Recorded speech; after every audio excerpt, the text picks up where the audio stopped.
seront, seront Luc Martin, président de l'équipe du débat, Monsieur Antoine Ménager, représentant du débat auprès d'EDF et intégré au sein de la direction du nouveau programme du nouveau nucléaire, et Monsieur François Maillard, responsable du projet chez RTE, Réseau de transport d'électricité, et je serai moi-même, Chirine Marie, en charge de l'animation de ce temps.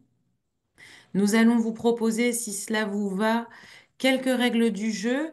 Nous sommes ensemble pour plus ou moins une heure, hein. Cette heure pourra s'étendre selon la quantité de questions posées ce soir. Et nous vous proposons quelques règles du jeu pour que tout se passe pour le mieux, avec avant tout une attention à avoir des propos respectueux et bienveillants et accueillant les positions de chacun. Nous sommes sur un sujet plutôt clivant, le nucléaire qui peut parfois susciter des positions contradictoires. Nous vous invitons cependant à rester respectueux et à l'écoute des différents avis et questions exprimés à l'égard des intervenants, à l'égard de l'équipe d'animation, mais aussi entre vous, entre personnes connectées sur le chat. L'idée ici est de recueillir l'ensemble de vos questions. Nous tâcherons d'y répondre au maximum ce soir, mais celles n'ayant pas pu faire l'objet de réponses seront reversées sur la plateforme participative, soit par l'équipe du débat, soit par vous. Vous pouvez d'ores et déjà, si vous le souhaitez, vous rendre sur la plateforme participative, poser des questions, déposer un avis. Elles seront en tous les cas traitées.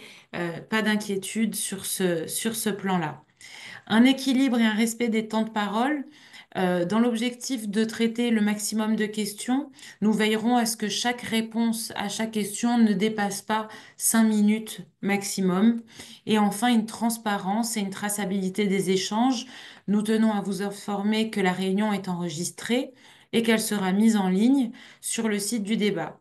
Par ailleurs, n'hésitez pas, lorsque vous posez des questions, à vous présenter, à rappeler éventuellement de quel endroit vous exprimez, de la position d'un habitant, du Dunkerquois, au niveau national ou d'une association, d'un représentant ou d'une représentante syndicale. Voilà, n'hésitez pas à vous présenter également dans les questions. Je vais laisser Monsieur Luc Martin faire un petit mot d'actualité sur le débat et nous entendrons ensuite Monsieur Antoine Ménager, représentant de EDF, nous faire un point d'actualité et un propos introductif sur le projet avant de vous laisser toute la place pour poser vos questions et y répondre. Merci beaucoup et bon mardi numérique. Est-ce que vous m'entendez? Oui, très bien. Mesdames, Madame Omari, merci pour votre introduction. Bonsoir, mesdames et messieurs, et merci de vous accueillir pour ce deuxième mardi du débat. Ce débat a débuté donc le 17 septembre dernier, bientôt 2 mois déjà, et nous avons pu organiser avec votre participation 6 réunions publiques qui ont rassemblé en moyenne plus de 100 personnes à chaque fois. Le site internet est très actif et il est le reflet de ce débat qui intéresse, qui passionne. Et donc, nous avons sur la rubrique questions-réponses plus de 40 questions auxquelles on s'efforce de faire apporter une réponse, soit par l'État, soit par le maître d'ouvrage, dans un délai de 15 jours. Toutes ces questions sont consultables, bien sûr. Vous avez aussi émis des avis, des contributions. 50 exactement sont aujourd'hui en ligne et consultables. Et puis, le questionnaire remporte un grand succès. Vous êtes 273 à l'avoir rempli en ligne. Et lors des réunions, des débats mobiles, lorsque nous sommes allés à votre rencontre sur les marchés, nous avons recueilli 163 autres questionnaires. Nous sommes à plus de 430 questionnaires. Il y a aussi une possibilité pour les corps constitués, les associations, les collectivités locales, de constituer un cahier d'acteurs et nous en avons déjà reçu 7 qui sont en ligne que vous pouvez consulter. Au-delà du site internet, nous avons mis aussi en place toute une animation sur les réseaux sociaux et je dois dire que vous êtes 2540 abonnés à suivre l'actualité de ce débat qui est très riche.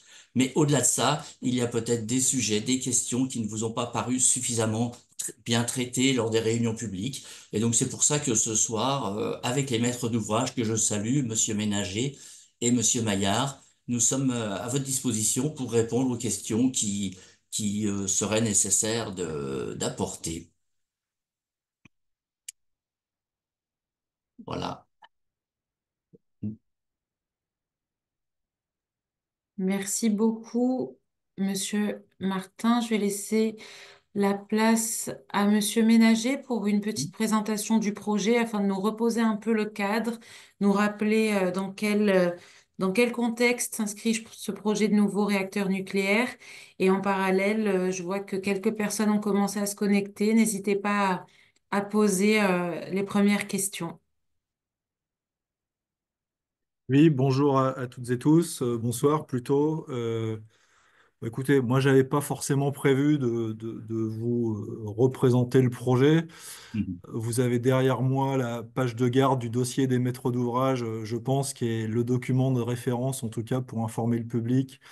Vous avez 140 pages complètes sur le projet et j'espère que vous l'avez feuilleté ou au moins rentré dans ce projet par sa synthèse. Là, ce soir, je pense que c'est plus le temps justement de répondre aux questions que vous vous posez, soit à sa lecture, soit avec toute autre question.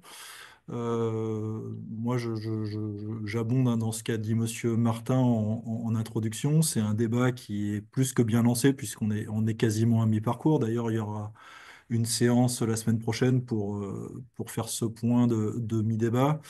Moi, je vous parle depuis Gravelines, qui est le cœur de ce projet et qui est aussi ce soir un moment important, puisque ce matin, sur le site du débat, a été publié un cahier d'acteurs. Au passage, 7 cahiers d'acteurs à mi-débat, je pense que le public, on pourrait en attendre un peu plus. Moi, j'ai en référence le précédent débat public pour le lancement du programme et le premier projet à Panly, où il y a eu 79 cahiers d'acteurs. Donc, vous voyez qu'on a encore une petite marge, le public a une petite marge encore d'ici la fin du débat. Mais je vous parle depuis Gravelines, puisque ce soir, le maire de Gravelines restitue à ses habitants, je dirais, le questionnaire qui a été rempli par, je crois, pas loin de 1000 habitants de Gravelines et qui a nourri le cahier d'acteurs qui a été publié ce matin. Voilà. Et ça, c'est quelque chose d'extrêmement important. Tous les cahiers d'acteurs sont riches et importants, mais celui-ci, il incarne vraiment, en tout cas, ce qui est le souhait d'EDF et dans ce débat, c'est que ça soit un débat utile pour les habitants du territoire, qui vont être les premiers concernés par ce projet s'il se poursuit et si on décide de le poursuivre à l'issue du débat.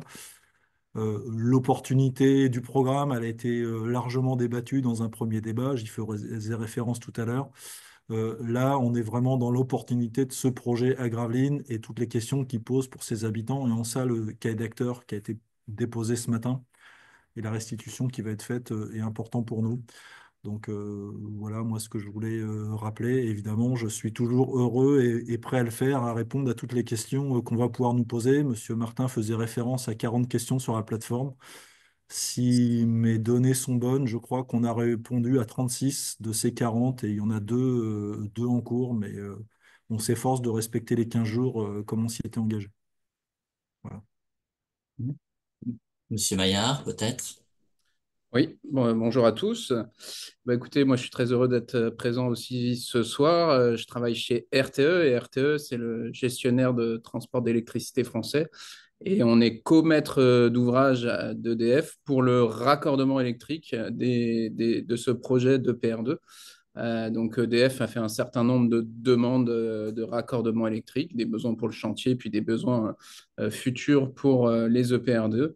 Et donc c'est à ce titre qu'on intervient aussi dans ce débat. Donc je serais très heureux de pouvoir répondre à toutes les questions qu'il pourrait y avoir sur ce raccordement électrique.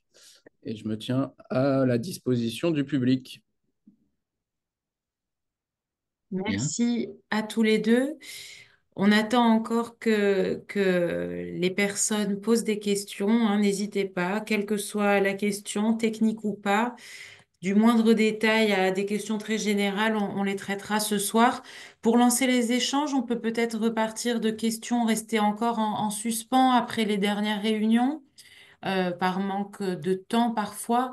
Je pense notamment à la réunion emploi et formation qui a permis d'avoir des très riches contributions grâce à des travaux de groupe, mais qui n'a pas nécessairement permis aux maîtres d'ouvrage de répondre, puisque nous avons à ce moment-là privilégié les échanges dans le public. Je vous propose donc, Monsieur Ménager, Monsieur Maillard, de répondre à une question encore en attente hein, à ce stade-là du débat sur l'emploi.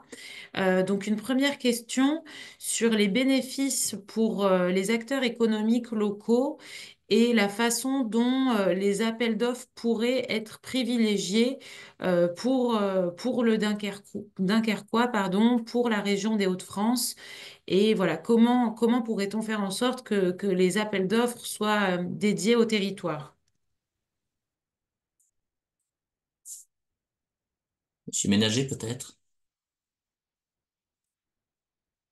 Oui, très bien. Alors, c'est une question qui fait à la fois le pont sur la session emploi-formation qu'on avait eue à Calais et celle sur le développement économique qu'on avait eu à Dunkerque, où on avait traité explicitement ce point-là à la session de Dunkerque, puisque le pont entre les deux, c'est que pour qu'il y ait de l'emploi local, il faut qu'il y ait des entreprises locales, évidemment, qui travaillent.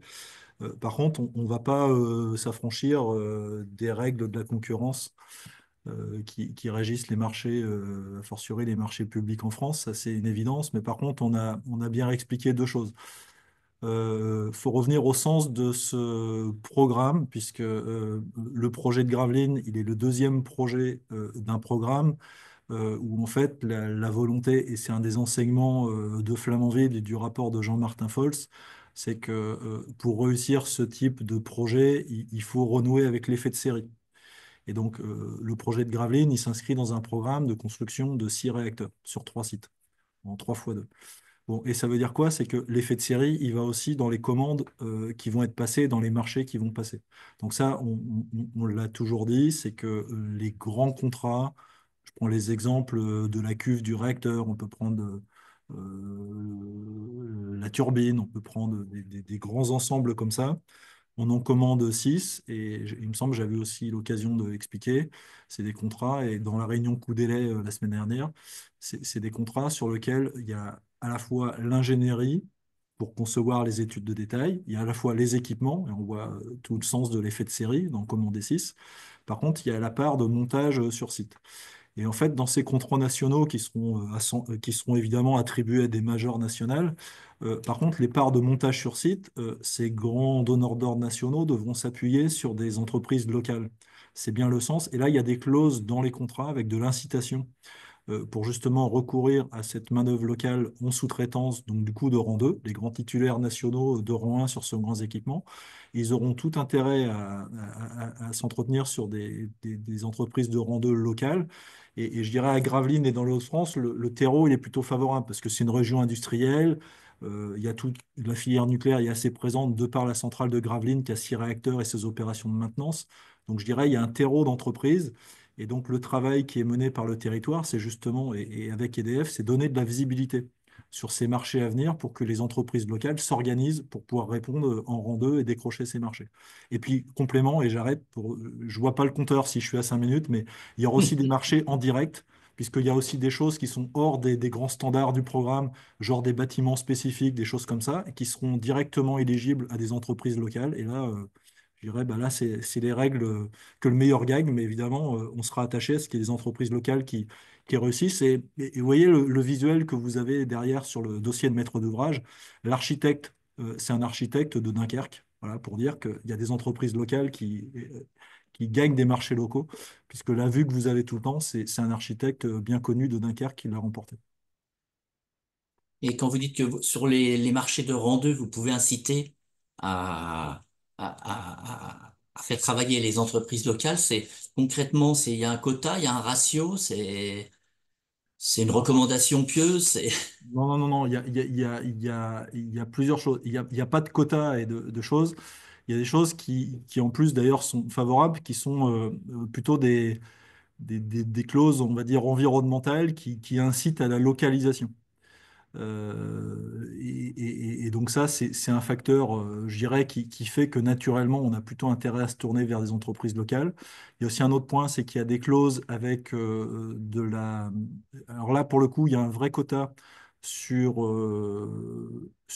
l'insertion, sur les personnels dits éloignés de l'emploi. Et ça aussi, ça incite plutôt à chercher en local. Et là, on l'a vu à Calais, puisqu'on a vu aussi, il y avait un intervenant qui était un des acteurs de l'insertion à Calais. Donc tout ça fait que, je dirais, les rangs 1, ils ont plutôt intérêt à la fois pour, je mets les guillemets, circuit court, environnemental, mais aussi main-d'œuvre locale avec des clauses spécifiques sur l'insertion, à aller chercher des entreprises locales. Voilà. Donc c'est pas des quotas en direct avec une proportion d'entreprises locales, ça on n'a pas le droit dans les marchés publics. Par contre, en forçant la localisation par des critères environnementaux ou l'insertion, ça incite à aller vers de l'entreprise locale. D'accord.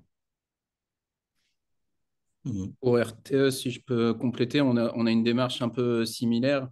Alors, nous, on ne regarde pas uniquement le projet de raccordement des EPR2, on a un certain nombre de projets importants sur le territoire dunkerquois. On raccorde aussi des usines qui s'installent. On fait de nouveaux raccordements pour accompagner la décarbonation d'usines existantes. Et d'ici 5 à 10 ans, on envisage jusqu'à 1,5 milliard d'investissements. L'ensemble de ces investissements seront faits avec des entreprises aussi avec lesquelles on a l'habitude de travailler, des entreprises de rang 1, mais dans lesquelles dans les marchés, on va insérer des clauses incitatives pour favoriser l'utilisation d'entreprises locales. Et à ce titre, je voulais signaler qu'au mois de septembre, on a organisé un forum entreprise pour l'ensemble de nos projets sur le Dunkerquois en lien avec la Chambre de commerce et d'industrie pour mettre en relation les entreprises de rang 1 avec les entreprises de rang 2, les entreprises locales, parce qu'on pense que pour que ça puisse se faire, la sous-traitance avec des entreprises locales, il faut d'abord, c'est la première chose à faire, les mettre en relation et qu'ils se connaissent, qu'ils puissent voir s'ils ont la capacité de travailler ensemble. Et du coup, on compte bien sur les effets que pourront produire cet événement et on sera probablement à refaire le même type d'événement ultérieurement. Mhm. Très bien. Madame O'Marie? Merci, merci pour vos réponses. Je propose de poursuivre sur cette thématique de l'emploi au vu des questions qui étaient encore à traiter après les travaux de groupe, Mhm. notamment une question sur la compatibilité des calendriers annoncés avec la durée nécessaire de formation de toutes les compétences attendues pour le chantier, pour la mise en exploitation des centrales. Voilà, des questionnements sur cette compatibilité avec le calendrier annoncé et puis avec les risques de concurrence avec les besoins de l'industrie locale et avec le chantier de Panly lui-même.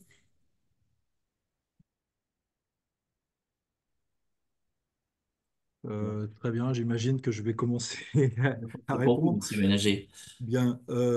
Bon, il y a deux angles à votre question, mais il y a un point commun, pareil qu'on a expliqué très rapidement. C'est-à-dire qu'en fait, le territoire, de par l'ensemble des projets industriels qu'il y a, lui, il avait besoin de consolider une vision d'ensemble par ce qu'on appelle une gestion prévisionnelle des emplois et des compétences. Et donc, nous, on a donné des données très, très fines.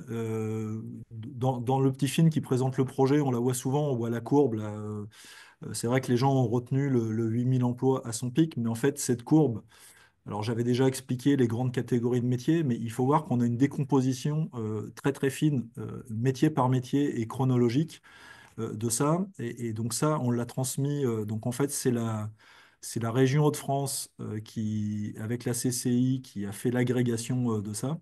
Et donc ça permet justement, ça fait un peu slogan, mais quand on dit qu'il faut avoir les bonnes compétences au bon moment, à partir du moment où on a la découpe très fine, on sait à la fois est-ce que les filières de formation, elles existent, combien de temps il faut, parce que ça sert à rien de s'énerver pour des compétences qui vont faire les essais de mise en service en 2037-2038. alors que les premiers besoins, si le projet se poursuit et démarre en 2026, ce sera les terrassements et les métiers de travaux publics. Et donc, on a cette découpe, donc on connaît les temps. Et globalement, d'ailleurs, on s'aperçoit que, il y a très peu de, on va dire, de compétences orphelines au sens qu'il n'y a pas un dispositif de formation. Par contre, notamment dans le génie civil et les travaux publics, peut-être qu'ils ne sont pas assez dimensionnés. On va dire, les tuyaux existent pour schématiser de formation, mais ils ne sont peut-être pas toujours correctement dimensionnés. Et ça, ça laisse le temps, je veux dire, d'amplifier. Donc ça, c'est le travail qu'on fait. Et puis, du coup, votre deuxième volet de la question qui était concurrence, bah, à partir du moment où la région Hauts-de-France a agrégé ce que je vous ai dit, nous on a amené pour EDF, mais elle l'a demandé aux autres industriels, on s'aperçoit que la superposition, en réalité, la plupart des gigafactories seront construites quand on aura, nous on va rentrer, si je puis dire, dans le dur et le gros de la construction. De toute façon, il suffit là, de venir sur le territoire, on voit Vercors en train de se construire, on voit plein de...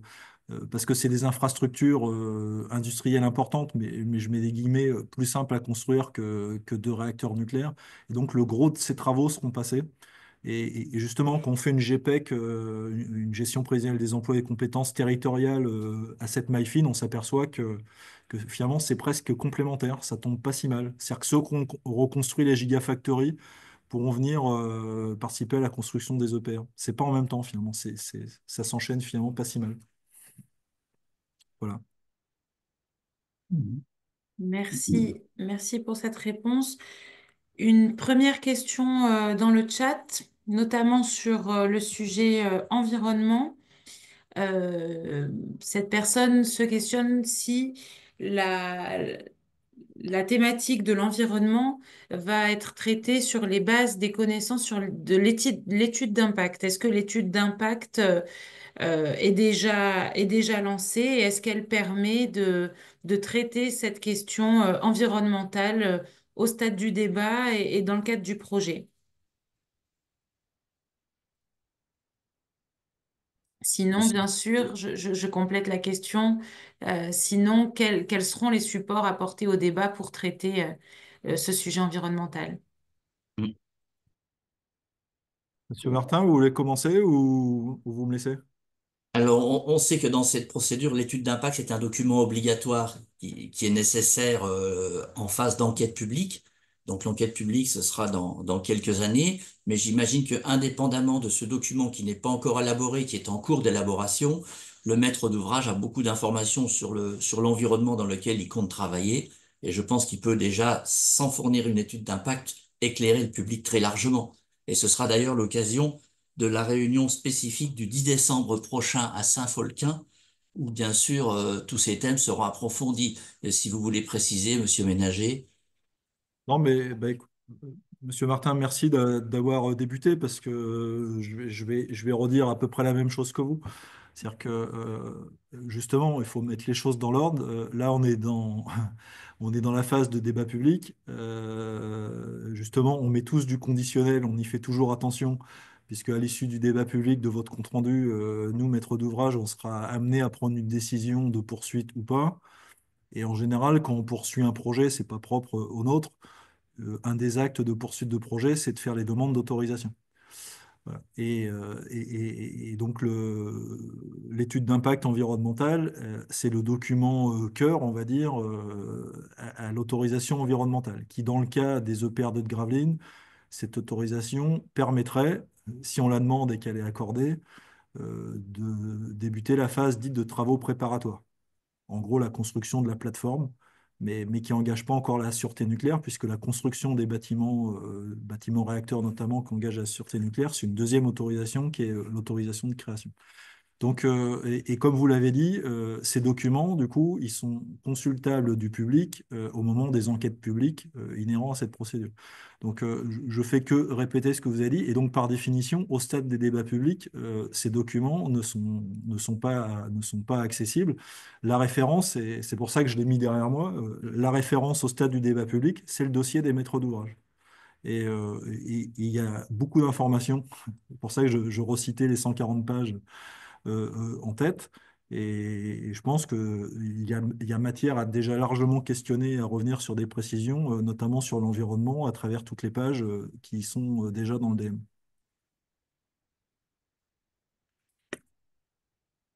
Mais Je ne enfin, sais pas si au-delà, François, si tu veux, voulez compléter. Tout ce que je partage ce qui vient d'être dit par Antoine Ménager. L'étude d'impact, elle n'est pas encore rédigée. Après, il y a des études environnementales qui sont lancées, hein, bien évidemment. Mais à ce stade, les éléments qui seront partagés à la réunion du mois de décembre sont sur la base du DMO. L'étude d'impact et l'ensemble des dossiers d'autorisation seront déposés plutôt fin d'année 2025, entre septembre et octobre, pour avoir des autorisations. On envisage, si le projet est confirmé, septembre 2026, et c'est à partir de ce moment-là que pourront débuter les travaux, y compris pour le raccordement au réseau.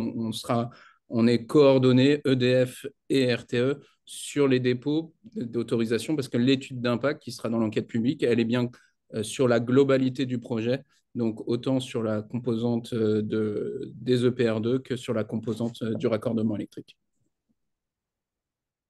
Mhm.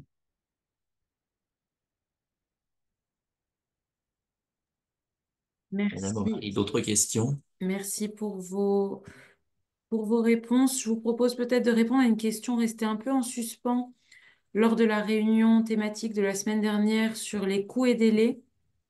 Une question notamment sur le coût, le prix de l'énergie pour le consommateur. C'était une réunion davantage axée sur les coûts du projet, mais cette question est revenue régulièrement sur l'impact pour le consommateur en termes de prix de l'électricité. Est-ce que vous pourriez, Monsieur Ménager, Monsieur Maillard, nous préciser un peu comment ce projet viendrait impacter de quelque façon le prix de l'énergie pour les citoyennes et citoyens?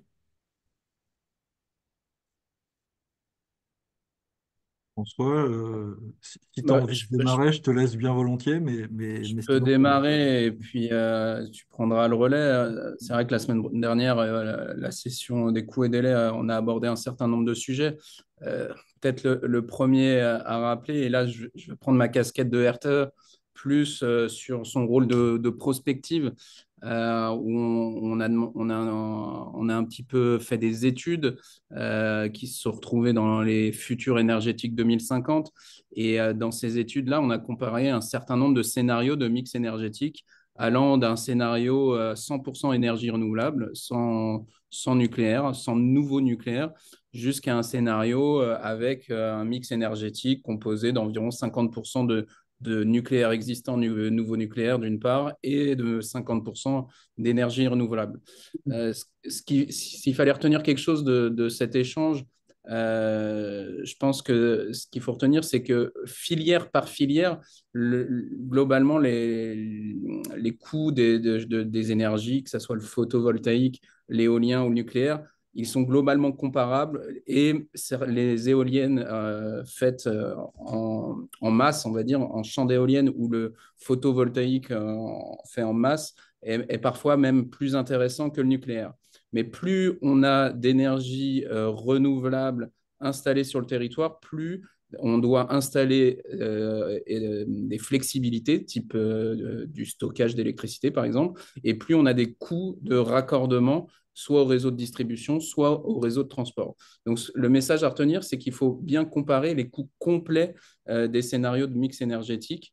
Et dans notre étude, on a montré que les scénarios avec du nucléaire étaient économiquement plus intéressants que des scénarios sans nouveau nucléaire. La question, elle avait un impact sur le coût pour l'utilisateur. Et du coup, les coûts des scénarios ont un impact bien, la facture que l'on peut avoir en électricité. Après, un autre point, peut-être qu'on n'avait pas répondu la semaine dernière, et je terminerai là-dessus, c'est que je pense que ce qui est le plus important, c'est de se dire qu'il faut sortir au plus vite des énergies fossiles et aller vers des énergies décarbonées. On a besoin de renouvelables. Là, on a un projet aussi de faire du nouveau nucléaire. Et qu'un des facteurs de stabilité de la facture d'électricité, c'est aussi plus on sortira vite des énergies fossiles, moins on sera dépendant de l'externe sur des coûts de gaz ou de pétrole. Et ça, je pense qu'on l'a pas ou peu abordé la semaine dernière et ça me paraît être quand même un des points les plus importants. Si on veut une facture assez stable et que l'on gère correctement, il faut sortir le plus vite possible des énergies fossiles. C'est d'ailleurs, on peut le préciser, l'objet d'une concertation lancée actuellement par l'État sur le plan pluriannuel de l'énergie et qui justement doit permettre d'éclairer les décideurs sur les choix stratégiques qui ne sont pas encore faits aujourd'hui, quoi. Oui, et bah, d'ailleurs, ça me donne l'occasion de rebondir. Je n'avais pas prévu de répondre sous cet angle, mais Monsieur Martin, vous avez raison de le signaler. Cette concertation PPE que beaucoup ont appelée de leur vœu au lancement du débat, Hmm. elle a lieu et chacun peut aller s'exprimer dessus. Le document qui est en projet, c'est dans son dernier chapitre. Il y a tout un volet économique. Et d'ailleurs, ça dit des choses sur le programme EPR2 et ça rappelle que dans l'investissement, et ça fait le pont avec ce qu'a dit François Maillard, c'est-à-dire que dans la trajectoire pour sortir des fossiles, finalement, c'est le document PPE hein, que j'ai parcouru rapidement, on dit que ça revient à mettre 2 milliards d'euros par an en moyenne pour le développement du programme EPR2. Et finalement, c'est très faible au regard de tous les autres investissements qu'il faut faire dans toute la décarbonation au niveau national, que ce soit l'investissement sur le réseau dont a parlé François Maillard, que ce soit sur les autres énergies et tout ça. Et que finalement, contrairement souvent à l'idée reçue que investir dans le nucléaire empêche d'investir sur le reste, au contraire, ça reste très faible. Bon, ça, c'est pour aller dans la suite de ce que vous disiez. Moi, après, sur les coûts pour le consommateur, c'est vrai que moi, je dis, on va en faire un débat utile pour les habitants. Ça, c'est des questions concrètes. Alors, moi, je suis pas le mieux calé à EDF pour répondre de ça, mais je réponds avec des choses assez simples. Donc, où est délai, j'ai dit à un moment, plus c'est long, plus c'est cher. Bah, sur l'énergie, sur l'électricité, il y a aussi une maxime qui marche bien, que tout le monde comprend, c'est ce qui est rare est cher. Et donc, il y a quand même un côté, c'est que, et on l'a vu au moment de la guerre en Ukraine, et aussi au moment où EDF avait arrêté la moitié de ses réacteurs, parce qu'on avait un problème de corrosion qui faisait qu'en tant qu'exploitant responsable, on a arrêté nos réacteurs pour réparer. Bah, quand l'électricité s'est raréfiée, c'est là où les prix sont montés. Donc, de toute façon, tendanciellement, pour sortir des énergies fossiles, tout le monde s'accorde d'une façon ou d'une autre qu'il faudra toujours de l'électricité, voire sinon plus. Les moyens de production actuels ne sont pas éternels, donc il faudra de toute façon réinvestir. Donc si on réinvestit pas, tendanciellement, de toute façon, les prix d'électricité vont augmenter. Parce qu'il y aura moins d'électricité par rapport aux besoins. Je pense que, voilà, sans rentrer dans des équations, des trucs trop simples, moi, c'est ça que je veux dire, c'est que, de toute façon, et ça, c'est des mécanismes, normalement, qui sont faits, c'est des mécanismes de marché. C'est-à-dire qu'à un moment donné, le signal prix fait qu'il y a des investisseurs qui se disent, bah, OK, ça vaut le coup d'investir, et on investit parce que on aura un retour. Là, EDF le fait à la fois dans sa mission de service public et sur commandite de l'État qui est le 100% actionnaire d'EDF. Mais on voit bien que sinon, il n'y a pas énormément d'acteurs qui investissent pour augmenter les procédés d'électricité. Et pourtant, bah, s'il n'y en a pas assez, bah, à un moment, elle sera chère. Et là, le consommateur le verra. Donc ça Hmm. participe aussi à ce que cette électricité, elle soit présente. Voilà. Mais sur le prix de sortie de l'électricité produite par votre projet, Mm. euh, vous aviez, enfin, tout le monde s'accorde à dire qu'il y a un point important, ça va être aussi le mode de financement Oui. qui a une très, très grande importance sur le prix de revient, presque plus finalement, si j'ai bien compris, que le prix lui-même de l'EPR, quoi. C'est assez curieux. Bon, à peu près, certains disent quasiment 50-50. En ça, vous avez raison, Monsieur Martin. Non, mais c'est important peut-être pour les gens, mais je ne sais pas, moi, je vois pas combien de personnes nous suivent et si c'est des gens avertis ou pas de ces sujets-là. Mais ce qu'il faut quand même avoir en tête, c'est que le prix que paye le consommateur, c'est le prix de marché, résultat de l'offre et de la demande. C'est pas le prix, le coût de revient. Il faut aussi se rendre compte de ça. On a bien vu les variations, je parlais de l'hiver 2022, qui ont été très fortes. Vous le savez, le coût historique de l'électricité nucléaire du parc existant, parce que EDF doit une partie de sa production, il a été longtemps à 42 euros du mégawattheure. Là, je crois que maintenant, il est à 45 ou un peu plus. Ça donne un ordre de grandeur. C'est pas le coût de revient, mais on va dire, c'est un peu au-dessus, les prix de l'électricité, ils ont atteint 200, 300, 1000 euros, même plus des fois du mégawattheure. Donc, vous voyez, il y a le coût de revient, mais il y a aussi, après, le marché, c'est un marché d'offre et la demande. Pour revenir à EPR2, revenir à ce que vous dites, Monsieur Martin, c'est très juste, ça a été expliqué, mais pareil, toujours très rapidement. Tout dépend à combien, comme on emprunte sur des durées très longues qui correspondent à la durée de la construction avant qu'on ait le premier retour de production pour rembourser d'une certaine façon. Donc c'est là où on a intérêt à construire assez vite pour emprunter moins longtemps. Et en fait, ça va dépendre à combien on emprunte. Et en fait, les modalités de financement, c'est elles qui vont jouer sur à quel niveau se fait l'emprunt. Et on peut avoir des modalités où l'argent est quasiment gratuite, peut-être pas des prêts à 0%, mais quoique, ça peut arriver dans certains pays. Ou alors des prix, si vous êtes comme vous et moi et on empruntait sur les marchés à 7-8%, et il y a toute la palette.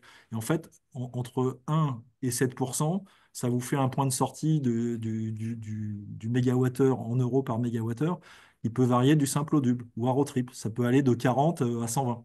Ça vous donne un peu la palette. Et c'est pour ça que les modalités de financement, là où se mettra le curseur, mais ça, c'est des discussions entre EDF et l'État, voire possiblement la Commission européenne, qui sont en cours et qui, comme ça a été dit, qui ne sont pas du tout conclues. Hmm. Hmm. Très bien. Madame Omari, d'autres questions? Alors, nous avons 13 personnes en ligne. Pas encore de nouvelles questions sur le live. J'invite ces personnes à ne pas hésiter à s'exprimer, poser éventuellement des questions, des éléments d'incompréhension. Là, vous avez l'équipe du débat et les responsables du projet dédiés pour répondre. Donc, n'hésitez pas éventuellement à même exprimer une remarque qui viendra Hmm. enrichir ce mardi numérique. Nous pouvons poursuivre en relayant toujours des éléments restés un peu sans réponse pendant les réunions publiques, notamment une question. C'est vrai que pendant les réunions, on essaye de limiter le temps parce qu'on sait qu'au bout de 2 heures, les gens trouvent le temps long et doivent repartir à leurs activités privées. Et en même temps, il y a tellement de facettes à aborder que c'est toujours ce dilemme de répondre au maximum de questions tout en ne débordant pas trop de ces 2 heures, 2 heures et demie maximum qui semble quelque chose de raisonnable, quoi.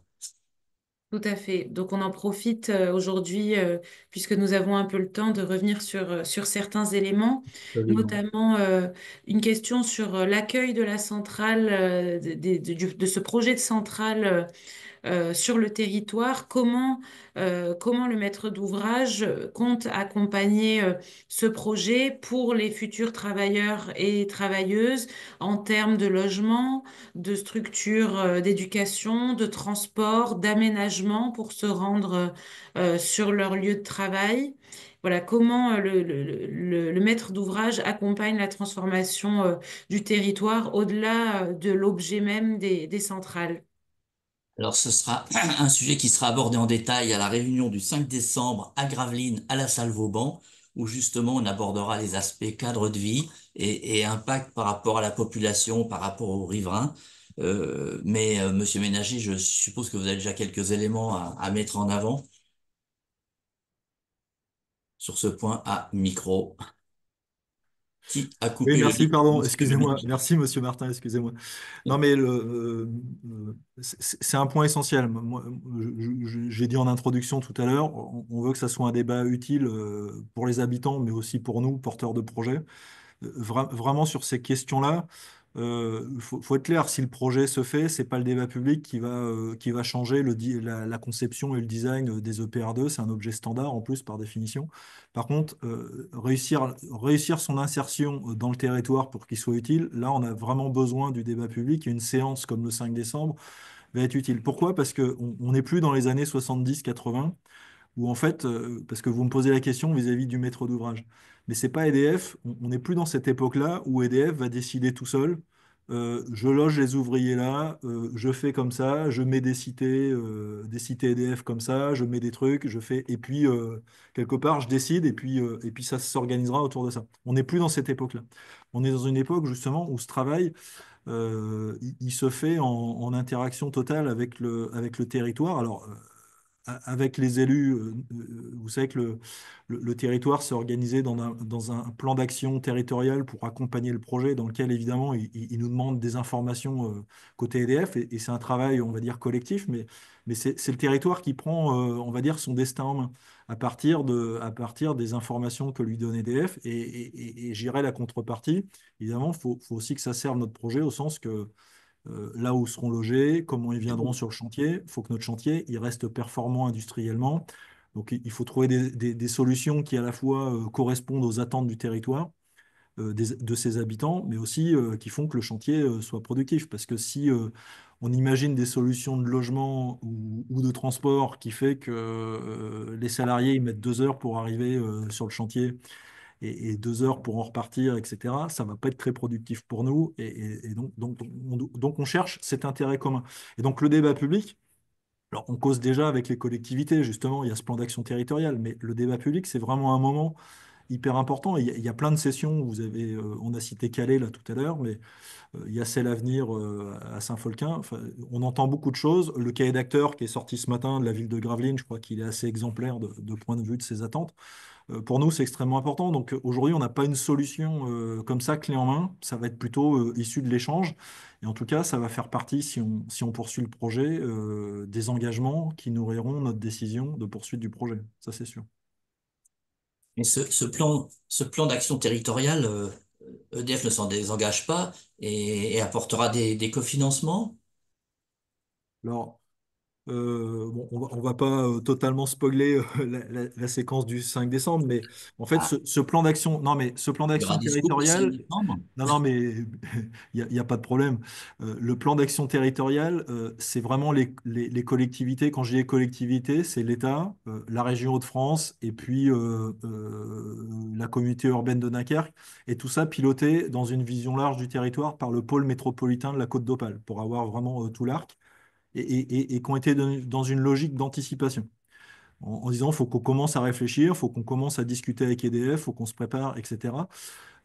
Si le projet se décide et se poursuit à l'issue du débat, on va basculer dans quelque chose qui globalement sera dans la même logique, mais qui sera plutôt sous couvert d'une procédure dite grand chantier. En tout cas, c'est souvent la pratique, où là, c'est plutôt un programme de l'État. Et là, effectivement, donc la démarche collective restera la même. Et là, EDF, enfin, les maîtres d'ouvrage dans les procédures grand chantier, aide les collectivités sur certains financements. Souvent, en fait, c'est la majorité de ces financements, c'est un peu comme le sujet du financement là, des coûts dont on parlait tout à l'heure. C'est plutôt aider par anticipation à ce que les collectivités mettent en place des équipements pour la phase chantier, alors qu'elles toucheront, on va dire, les retombées fiscales au démarrage de l'installation. Et quelque part, le maître d'ouvrage fait une sorte d'avance, ou en tout cas, c'est des emprunts au zéro, et quelque part, le maître d'ouvrage prend une partie, il prend les intérêts, enfin des dispositifs comme ça, mais en tout cas qui permettent aux collectivités d'anticiper les équipements dont auront besoin les habitants et les salariés du chantier pour la phase de construction, avant de toucher, on va dire, les revenus de la fiscalité au moment de la mise en service. Voilà quelques grands principes, mais je pense qu'on aura l'occasion de revenir dessus le 5 décembre. D'accord. Alors, est-ce qu'on peut dire le plan d'action territorial, il vise à préparer l'opération grand chantier? Il C'est une il y en a anticipation, bien voilà, c'est ça. En une tout cas, anticipation. l'esprit est bien celui-là. Hmm, Mais c'est une anticipation sans garantie que le projet se poursuive, puisqu'il y a la phase de débat public d'abord. bien sûr.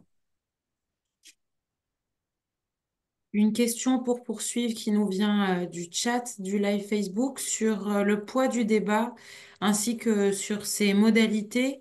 Monsieur Martin, je pense que vous serez à même de nous répondre d'abord sur le poids des citoyens dans la décision de poursuivre ou non le projet.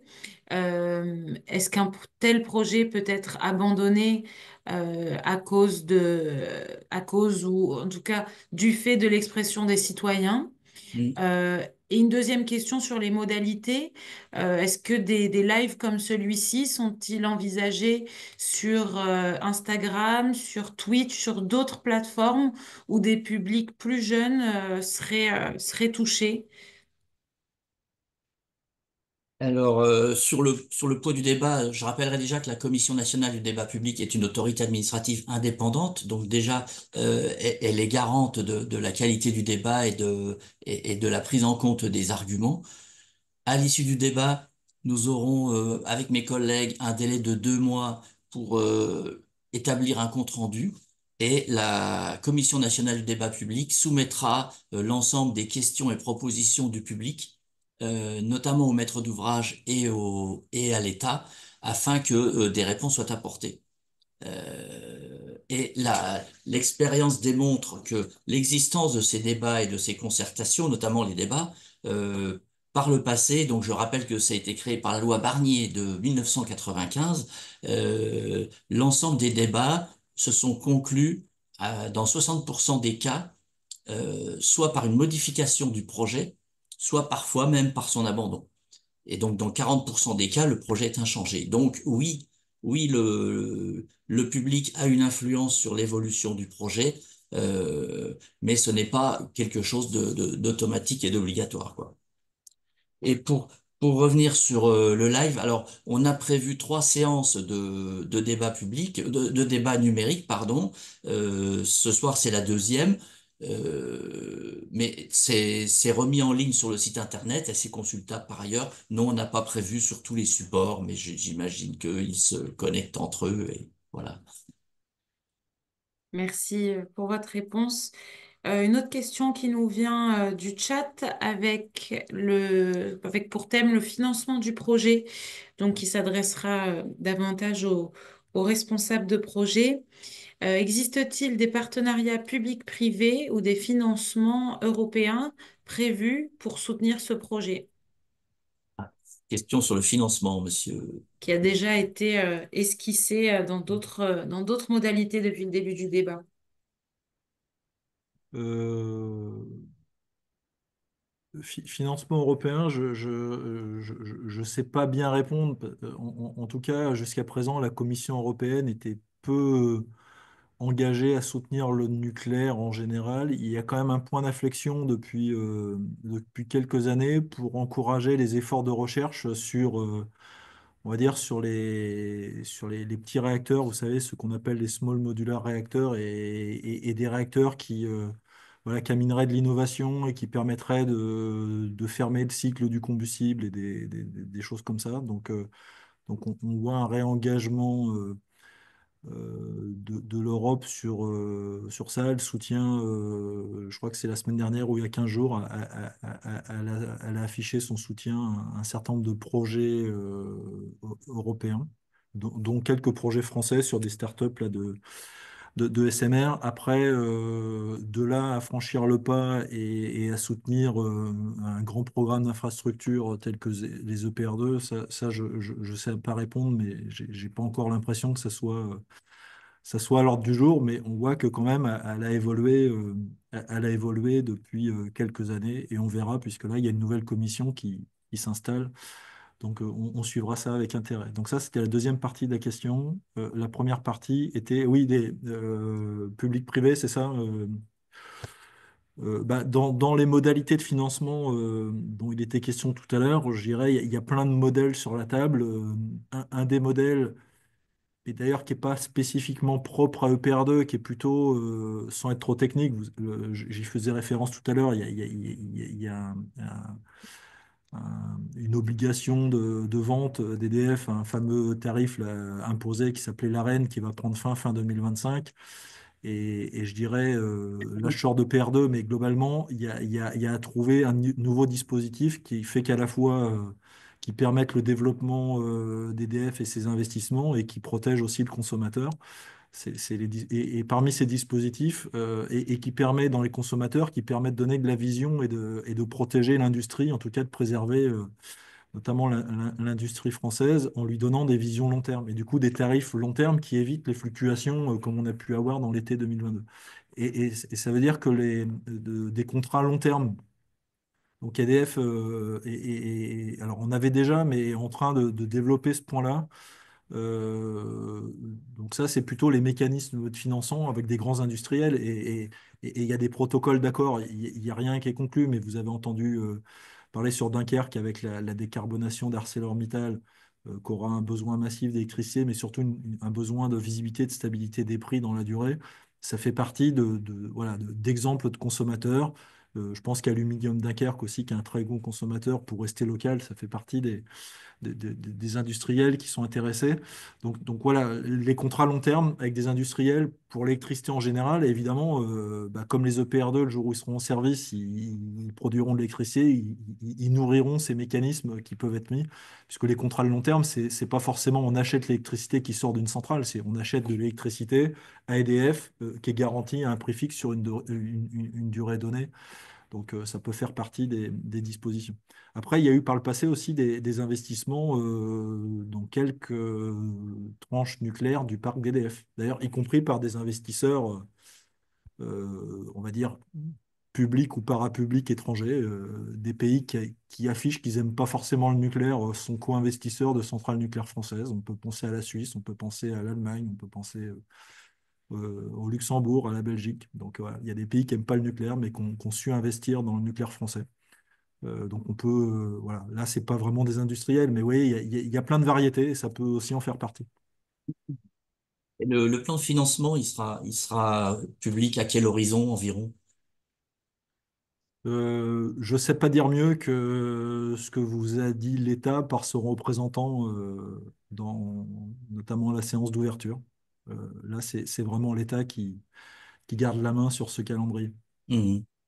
Qui est l'actionnaire à 100% de l'entreprise. Voilà. Mhm. Très bien. Merci pour ces réponses, pour préciser au public qui nous suit le calendrier qui a été annoncé par l'État était donc le premier trimestre 2025 pour avoir plus de précision sur les financements. Une autre question qui nous vient du live sur les garanties de maîtrise des délais de construction. Voilà, quelles mesures prend EDF pour maîtriser le calendrier annoncé, atteindre les objectifs en termes de construction et des personnes réagissent en faisant écho à l'expérience de l'EPR Flamanville qui a accumulé un certain retard. Mhm. C'était justement l'objet de notre réunion thématique de la semaine dernière. C'est un point sur lequel le public a souvent questionné lors des différentes réunions, hein. Donc, Monsieur Ménager, j'imagine que la réponse est prête. Non, mais elle est, enfin, j'avais dit en intro aussi, ça fait 10 ans que la filière, personne n'a envie de revivre Flamanville, c'est clair. Enfin, tout le monde est fier de Flamanville et tout le monde est fier de l'avoir démarré, mais personne n'a envie de revivre les difficultés, les surcoûts, les délais. Ça, c'est une évidence. Donc, je Mhm. dirais le 2 de PR2, j'ai souvent dit, j'aurais toutes les leçons apprises. C'est l'occasion d'ailleurs de revenir sur un point que j'ai pas eu l'occasion de dire parce que c'était pas hyper clair. Notamment, je me souviens dans les dernières séquences, Monsieur Marignac remettait en cause le critère réaliste de ce qu'on s'apprêtait à faire. Ça, c'est la première chose. D'ailleurs, c'était pointé dans le rapport Fols. Je l'ai montré très rapidement au début de séance. Les premières tranches EPR2, alors là, on est à Panly, mais avant d'arriver à Gravelines, elles sont en 105 mois pour Panly, avec marge, hein. Marge comprise, j'ai dit des marges de l'ordre de 15%, hein, qui sont inclus dans les 105. Et pour Gravelines, c'est 99 mois avec marge. Donc on a envie de faire mieux, mais on se garde des marges si jamais il y avait des aléas. Donc déjà, on part sur quelque chose de réaliste. Après, on est quand même des gens conscients que, comme j'ai dit, plus c'est long, plus c'est cher. Donc si on peut faire plus vite que ces 99 mois ou 93, puisque la dégressivité, première de Gravelines, 99 mois, la deuxième, 93, j'insiste, à partir du premier béton. Ça, c'est important. C'est au moment où on aura l'autorisation de création, l'autorisation dont je parlais tout à l'heure. Parce qu'avant, il y a des travaux préparatoires assez conséquents à Gravelines. Ça aussi, c'est un autre volet qu'on pourrait développer. Donc ça a été dit rapidement. Tout ça, c'est dans le DMO, hein. De toute façon, tout ce que je vous dis, je fais que redire des choses, mais on ne prend pas toujours le temps de bien expliquer. Et une fois que j'ai dit ça, 99 ou 93 mois pour Gravelines avec marge, comment dire, ça dispense pas de l'effort d'essayer de faire mieux.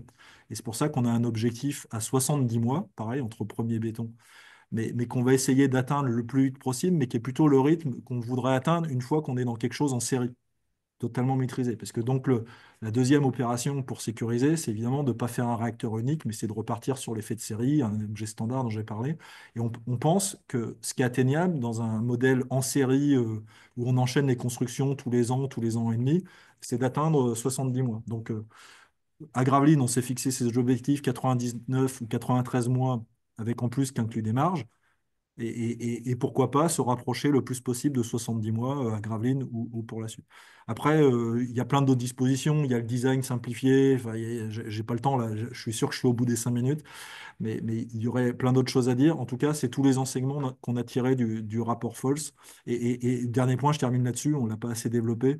C'est avoir un objet standard, mais on lance vraiment la construction quand on est prêt.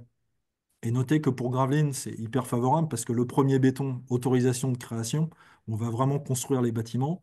C'est 2030-2031, là, au vu du calendrier, si le projet se poursuit.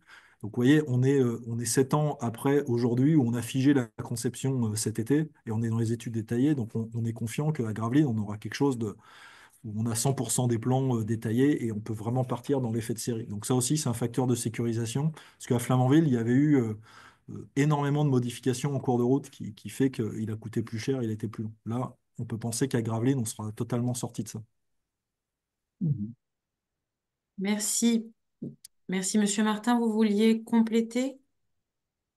Non, pas sur ce point, non, non, non, mais dire que, bah voilà, s'il y a encore d'autres, s'il n'y a pas d'autres questions, on va peut-être On conclure ça. a, on a encore deux questions Ah, sur le volet environnemental. allons-y. La première sur les études d'impact réalisées ou prévues, particulièrement sur le sujet de la santé des habitants de la région.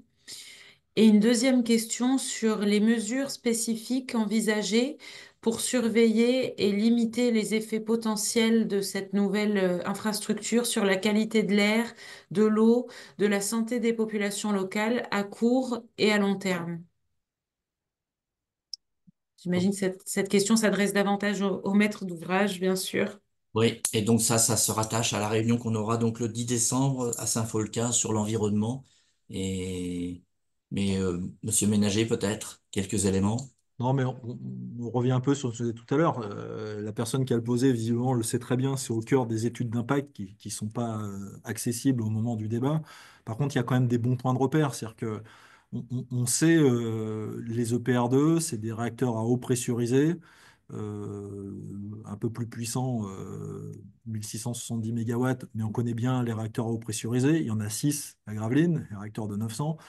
Eux-mêmes, ils font l'objet d'études d'impact environnemental et ils ont fait l'objet de réexamens là au moment du passage à 40 ans. Donc, je dirais, on sait, on connaît, je dirais, les EPR2, ils n'amènent pas d'originalité et de choses nouvelles par rapport à ça. Donc, je dirais, ces études et cette surveillance de l'environnement, elle est exercée depuis plus de 40 ans.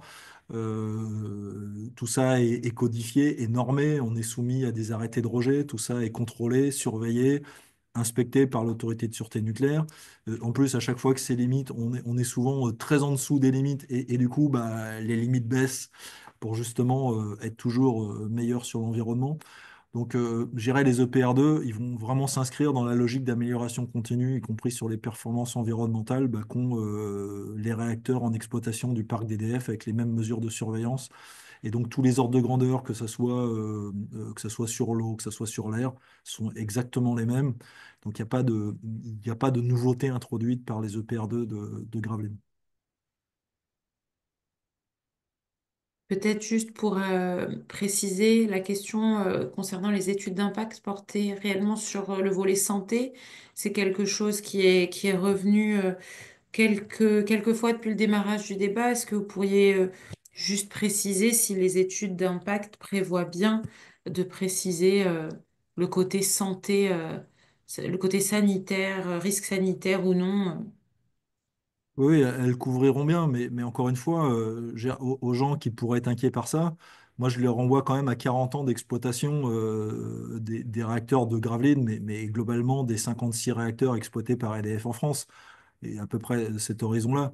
Il y a un suivi environnemental très poussé, il y a des études sur la santé qui ont été faites par des organismes indépendants reconnus. Je pense notamment à l'IRSN, qui a des études un peu de référence qui sont présentées dans de nombreux cadres.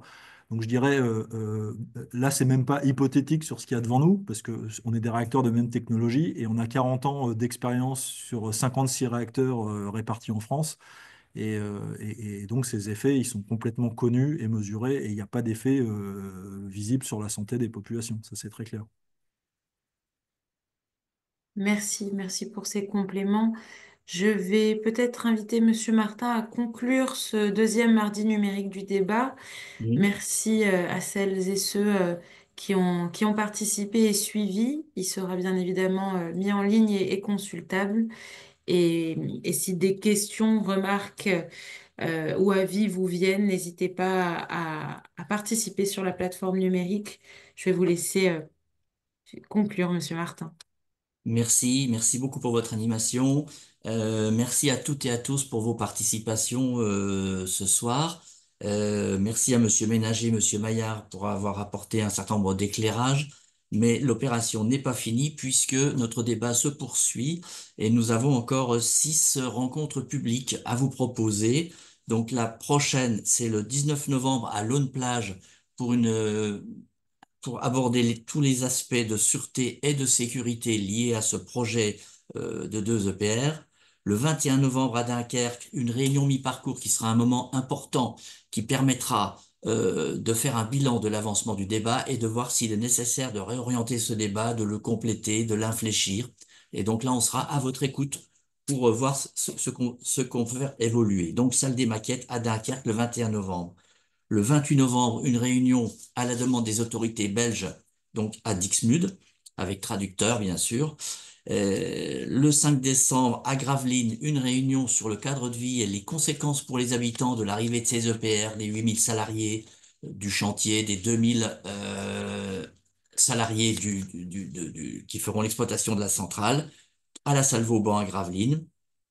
Le 10 décembre, à Saint-Folquin, les aspects environnementaux seront passés sur le grill et mis en lumière de la façon la plus complète possible. Et le 14 janvier, ce sera la dernière réunion de clôture où là, on sera à l'écoute des points de vue exprimés par les uns et les autres tout au long de ce débat. Et puis, 3 autres moments un peu plus particuliers. Donc, le 17 décembre prochain, un troisième et dernier rendez-vous des mardis du débat en webinaire sur le même mode que ce soir. Le 25 novembre à 18h15, c'est un horaire particulier, la chaîne de télévision WEO nous accorde 1 heure et demie d'antenne pour débattre avec et répondre en live à toutes les questions qui pourraient se poser, avec des reportages, des micro-trottoirs. Et le 26 novembre, à la salle Sportica, la salle de cinéma de Gravelines, les élèves, les élèves étudiants dans le domaine de l'audiovisuel ont fait un film.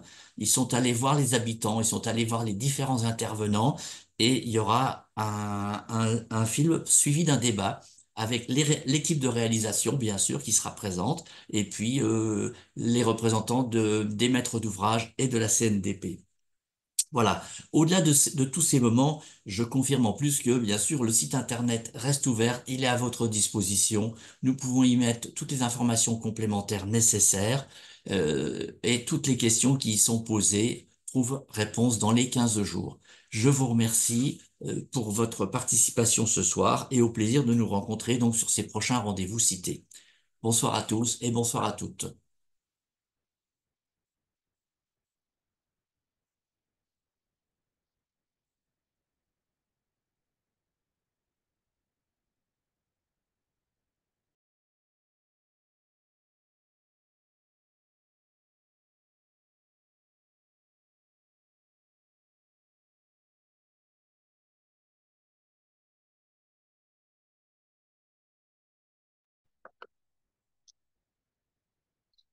Le live est bien terminé pour information.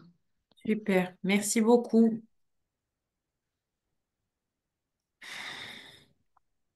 Ouais. Merci, au revoir, bonne soirée à tous. Au revoir, Monsieur Merci. Maillard. Bonne soirée.